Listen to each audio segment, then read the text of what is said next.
Hi y'all, this is So Blessed. Welcome to the Blessed Place. How y'all doing? I know your first thought when I turned on this camera, or when you turned on your camera, or when you came to my page of this video, you say, what? What the H?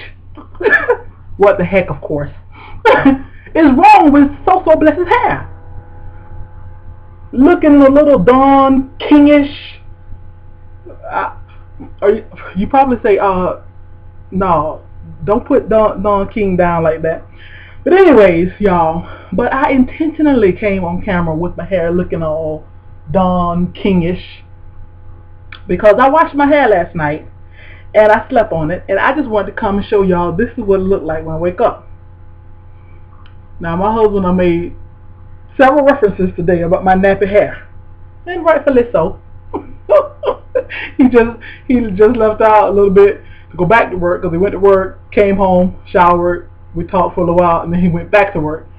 And he kissed me, and then he kissed my hair. He was like, a kiss for your nappy head too. You think you're trying to tell me something? Maybe. Got it. Try it. Okay, so, but the reason I came on camera, because I'm going to show you how I'm going to bring this back to life. And you know, if my after don't look that good, y'all will never see this video. But the first thing we're going to do is start out with Dr. Miracle Anti-Breakage Strengthening Cream. I love this stuff because it has such a tingle once you put it on your hair. And I don't know if it's just a tingle for me because I put it on after I've washed it and conditioned it, and of course I've scratched in it and rubbed in it, in the conditioner, in the shampoo. So maybe by the time I put this on, maybe my pores are open and maybe that's why it's tingly, or maybe it's just natural tingly. I don't know. But yeah, I'm going to grease my scalp. Y'all, black folks, we know what that means, right? Greasing your scalp. Remember when your mama used to grease your scalp? So while I do this, we're just going to talk. Now, the first thing I want to talk about is I usually don't get into news stories and politics and all of that stuff over here in the Blessed Place, because I just feel like there's just so much of that in the world that, I just like to keep the Blessed Place about blessings, about relationships, blessings, all kinds of things like that. And I usually try to keep politics and current events and all that out of my page. But y'all, I would be a little remiss if I didn't talk about this Casey Anthony trial. My daughter told me, Mama, people think Floridians. Wait, hold that thought. Hello? Hey, Denise, I'm good. How you doing? Oh, okay. I left a message. I was just asking if you didn't mind, and if you asked the girl, if you didn't mind, then ask the girl if they would mind come over and help us with inventory tomorrow at Daytona Beach. We will come get them today because we have to leave early in the morning to do closeout inventory, and then I figured they just stay until church Sunday night. I'm sorry, no, that's what I meant, Thursday night. Yeah, until church Thursday night. I mean, all of them, I didn't know if LJ busy, but all of them invited, to come. And Denver is a great help, so, Denver want to come, whoever want to come. Okay. Oh, okay. Oh, okay. Okay. Today Wednesday. Yeah. Yeah. Uh-huh.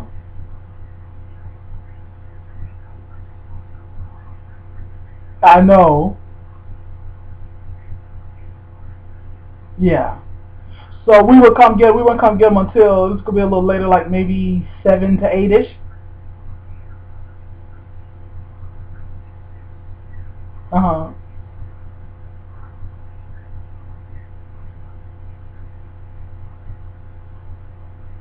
Okay. Okay, well, what we can do is, because it doesn't matter how late we pick them up. So you just call us when they, when they're, maybe when they're ready. Because if it's the 8-ish, 9-ish, 10-ish, it doesn't matter. We'll pick them up a little, later. Oh, okay. Okay, thank you very much. Okay, just call me. Just call or text me later and let me know when we can come that way.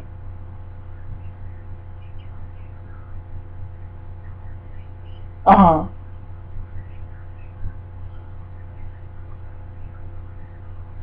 Well, I'll call you if I ever heard from you around it, because I ain't gonna forget that we need them. So, okay.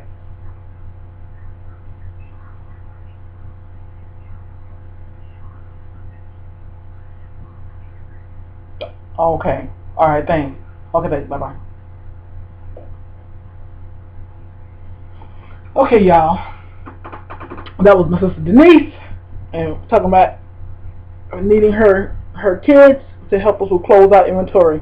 They're such awesome help. I mean, y'all, they're just okay. We're gonna get back to the other topic, but my nieces, including my daughter, my nieces and nephews, Denise's 5 kids, Deborah 4 kids. Y'all, they're the most beautiful kids. Y'all, I mean, I know everybody biased about their own kids, and hey, you should be. You should be. So yes, I'm sure there's a lot of bias up in there, but we have some awesome, beautiful kids.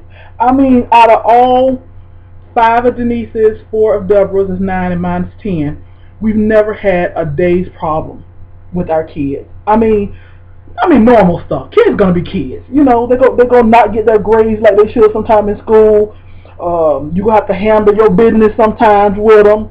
So you know, I am by no means saying that they are perfect, but you talk about police being involved in anything, them ever being arrested, them ever being, suspended from school, or them being in a fight, or and I love the way they love each other.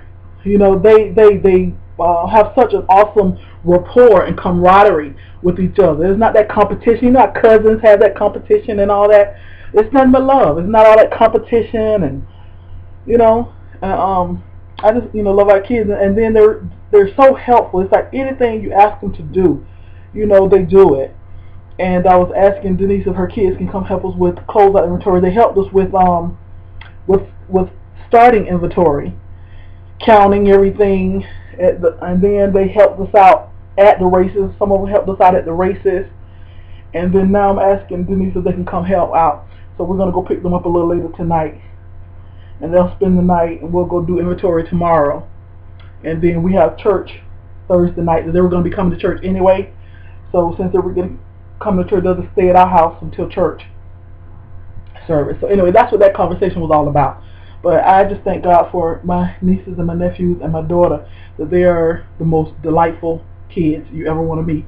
And then speaking of, delightful kids, I was just thinking yesterday on Twitter, I follow Holly Robinson Peete, and she retweeted an article in New York, I think it was a New York Times or New York Post article from L.Z. Granderson.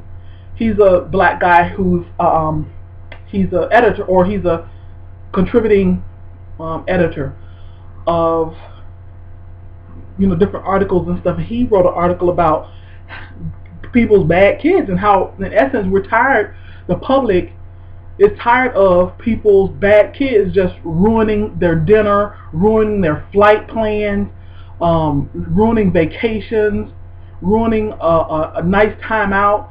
And Holly Robinson Peete took issue with this article, and she did not appreciate it. And I just tweeted her back and told her that, I understand, I adore her, and I understand, respect her opinion, but that man, Mr. Granderson, ain't told nothing but the truth. People are sick and tired of your bad, out of control kids. And if you're the one who's taking issue with that, you're the one with a bad, out of control kid, and you don't see it. And so many people throughout all of our lives, not throughout all of our lives, but throughout all of our kids' lives, have told us how our kids are so well behaved. And although we appreciate that, we're like, is this abnormal to have well behaved kids? I mean, what's the deal? Aren't most kids well behaved? It's like, y'all.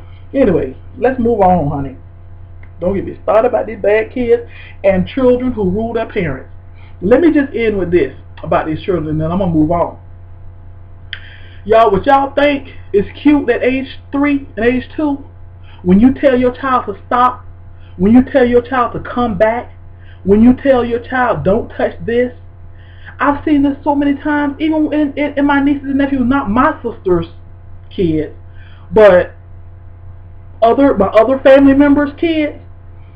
I've seen them say, stop, come back, don't do that, get down from there. And the child looks at them and keeps on going, or either don't even look at them, don't even acknowledge that their parent has said something.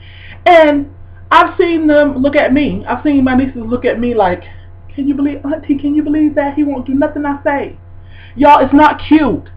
And it's not cute at age 2 and 3. And do you think if your child is not listening to you at age 3 and age 4, do you think they're going to listen to you at age 13 and 14? That is just the beginning of something disastrous. Oh my God. I'm going off on a tangent, and that's not even where this video started. But I've been in law enforcement for 22 years now, and you all wouldn't believe the number of times parents are calling 911 on their children because Johnny hit me, and Jeremy won't do anything I say, and Lisa is packing her bags. Yeah, 11, 12-year-old Lisa is packing her bags, and she's refusing to stay in the house. And but now, honey, it was some of the mamas. I ain't got to tell you what race. Look, Quanisha is in this house, and I told her to get out, and she won't leave. I need you to come and get her out of my house. Now, I ain't got to tell you what race that is. Quanisha ought to give it away. Some of the mamas don't play. Anyway, y'all, let's move on, because I can go on and on about that. So I'm done with Dr. Miracle. Now I'm going to spritz a little water in my hair, because this is what gives my hair life. I mean, all the products in the world is awesome, but water, I told y'all this on my other video, my Nappy Virgins video, water gives my hair life. Okay, so I'm going to spritz a little water on it, and then I'm going to comb it out. Y'all forgive all the faces. I'm tender-headed. Some of y'all know what that means. I'm tender-headed. Anyway, y'all, this is what I was going to be talking about. This is one of the things I will talk about when I said I usually don't talk about current events and all that. But Casey Anthony, y'all, what y'all think about that verdict with Casey Anthony? I am just sickened about it. I'm telling you the truth. Maybe the prosecutor, not maybe, they didn't meet the burden of proof, which I thought they did. But according to the jury, they did not meet the burden of proof. Well, Lord, y'all, whether or not Casey did it or whether or not they didn't meet the burden of proof, this little baby, somebody killed this little baby. Had her who knows where for 31 days and discarded her body in the woods. And now nobody's going to be charged with that. Somebody got away with it scot-free. Somebody or somebodies got away with scot-free. And Casey Anthony getting to be a multi-millionaire. She is on her way to becoming a multi-millionaire. Y'all, I can't say nothing else about it because it makes me sick. I had to remind myself that, Deidre, this has nothing to do with you. This has no bearing on your life. This ain't got nothing to do with this house that needs cleaning. This ain't got nothing to do with your bills that need paying. This ain't got nothing to do with your weight loss that needs to continue.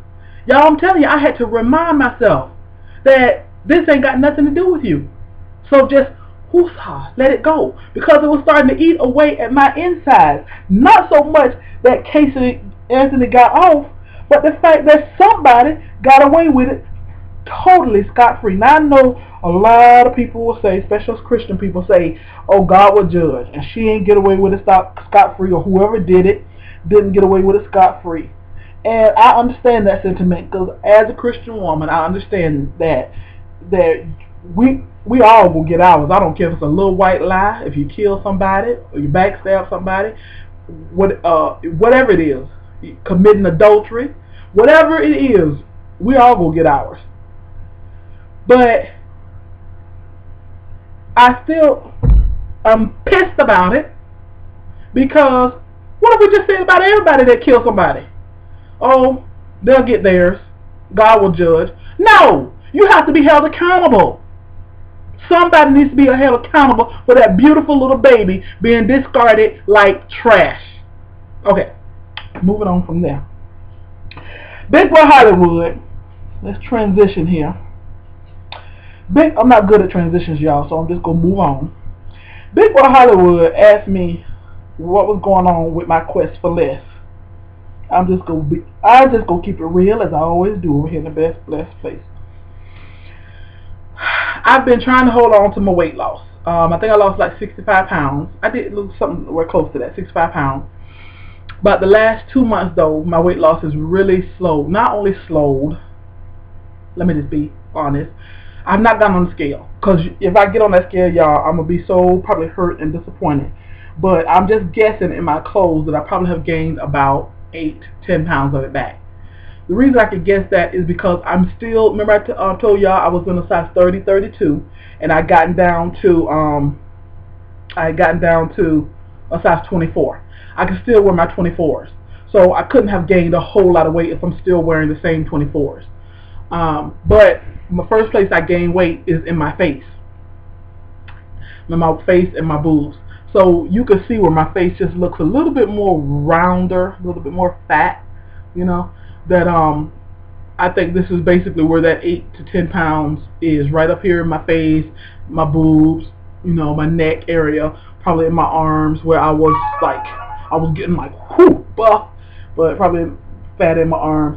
But I'm still in my size 24s, and I'm trying to get myself back to being dedicated to my quest for less, because like I said before, I've lost 60 pounds before. That's the most I've ever lost, and I just went and gained that 60 plus probably like 40 more. So my goal is not to just lose 40, 50, 60 pounds and always gain it back. So I am struggling. I'm struggling, y'all, because I think what caused the struggle is I've been so busy, and when I get busy, I don't add time in. I don't make time for exercise. It's like when I'm not so busy, I can go to LA Fitness, you know, every day or 4 or 5 days a week. When I get busy, like getting busy with our church, we've had a lot of different church services, or when I get busy at the races, or we've been vacationing, or you know, going to visit family or whatever. So when I start, you know, doing things like that, I don't make time for exercise. And we have to make, you know, I'm preaching to the choir here, but I have to make time for exercise.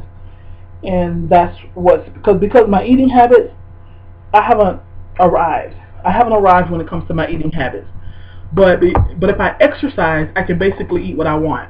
If I exercise, I can basically eat what I want. But when I stop exercising, that's the problem. I'm still eating whatever I want, but I'm not moving.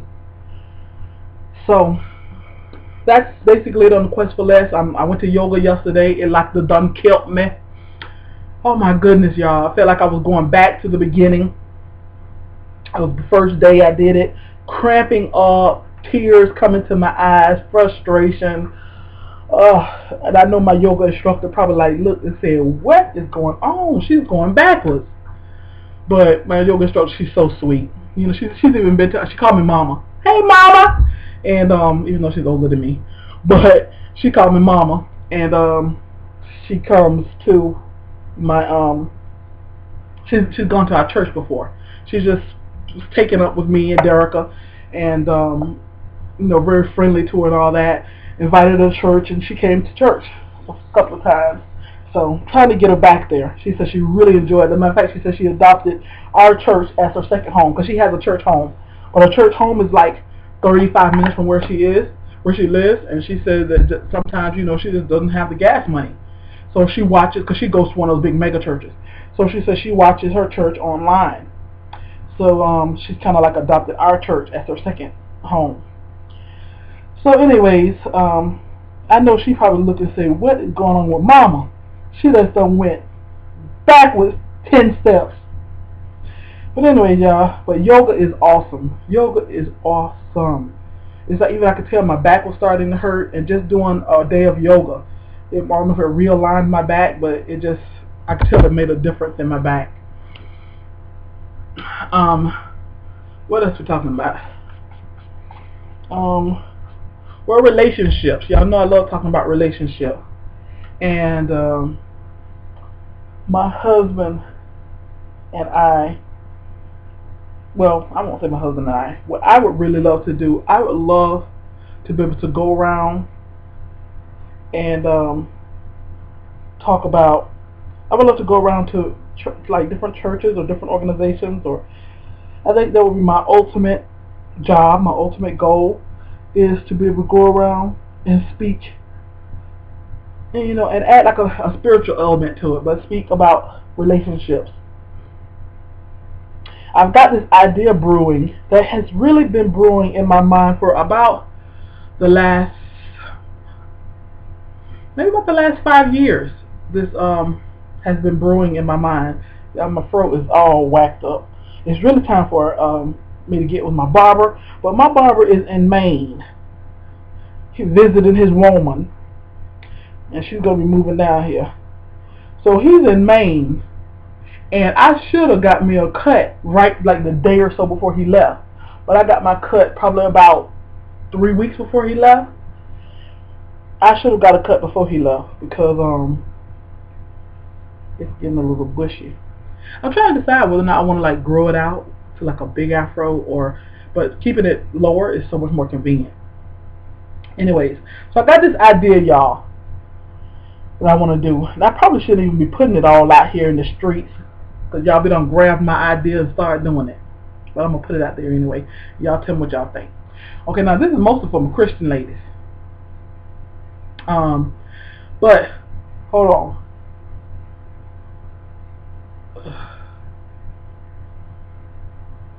Okay, I had to sneeze, but I know one of y'all out there said, "Bless you, bless you."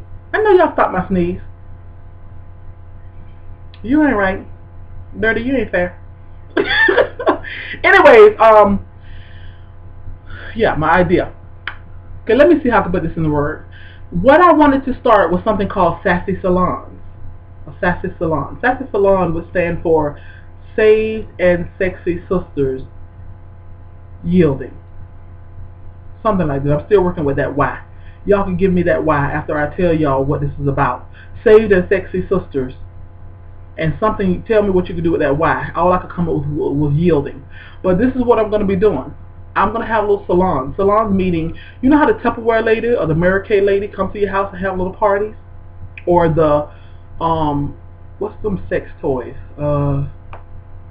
Shoot, what's the name of the sex toys parties? Y'all know what I'm talking about. Don't act like y'all don't know and like y'all ain't never been to a sex toy party. No, y'all done been. But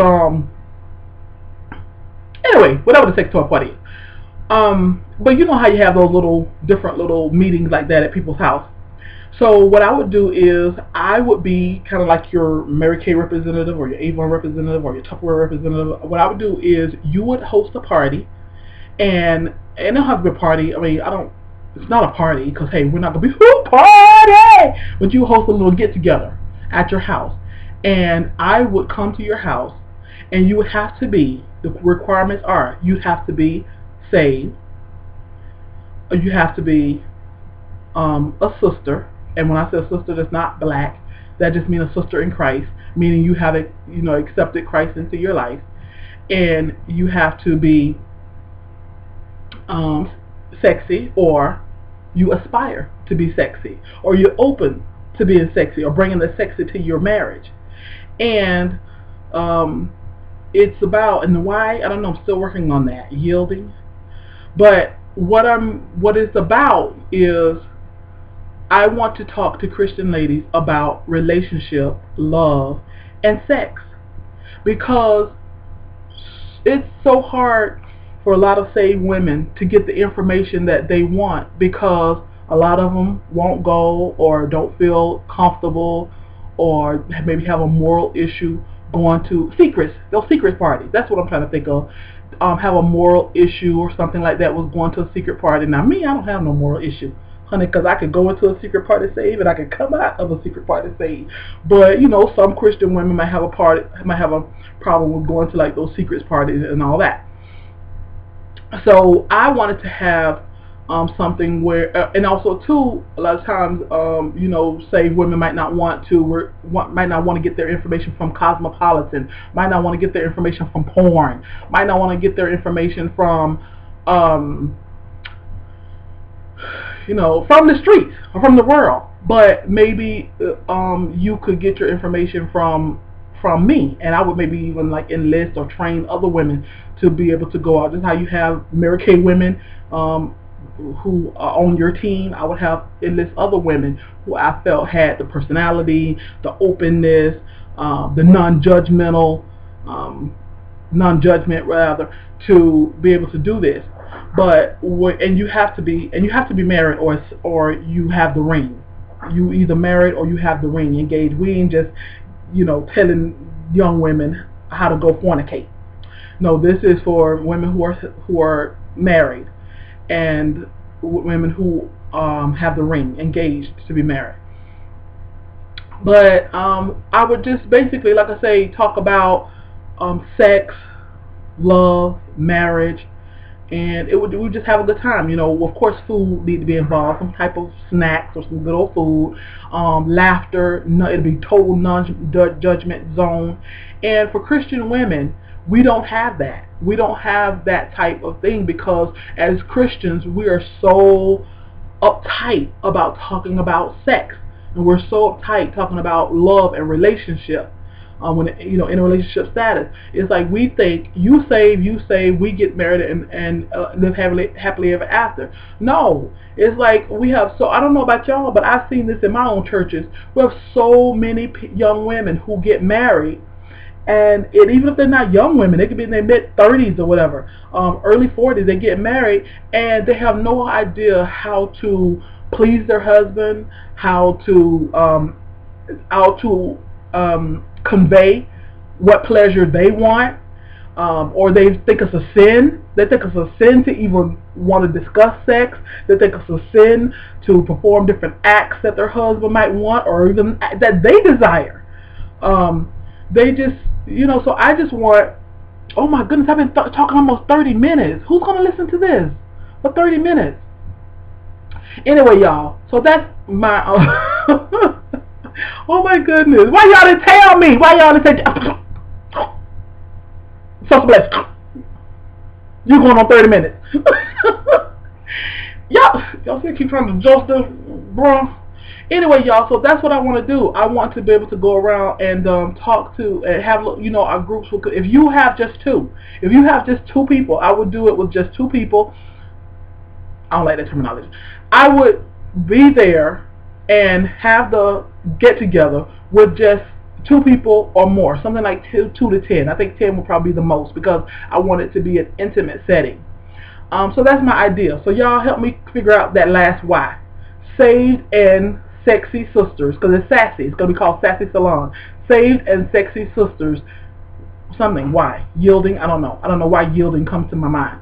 But you can kind of play with that. Give me an idea, and take in consideration what it is I want to do and what it is I want to talk about. And tell me what y'all think about that idea. And you Christian ladies, would that be something that you would be interested in attending? Or would you be not interested, or just too ashamed or shy to attend? Or because, like I said, one thing for sure, it will be a no judgment zone.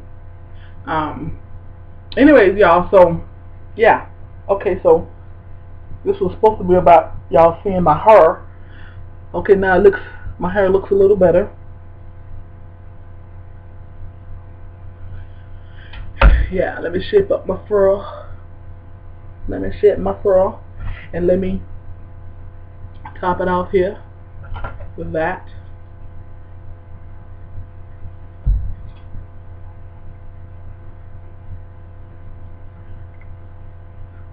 Lord, y'all, this is the longest video I ever made. Is it even gonna load up? Y'all, 15 more seconds will be 30 minutes. I'm finna go. Alright, y'all. Love y'all. Y'all be blessed.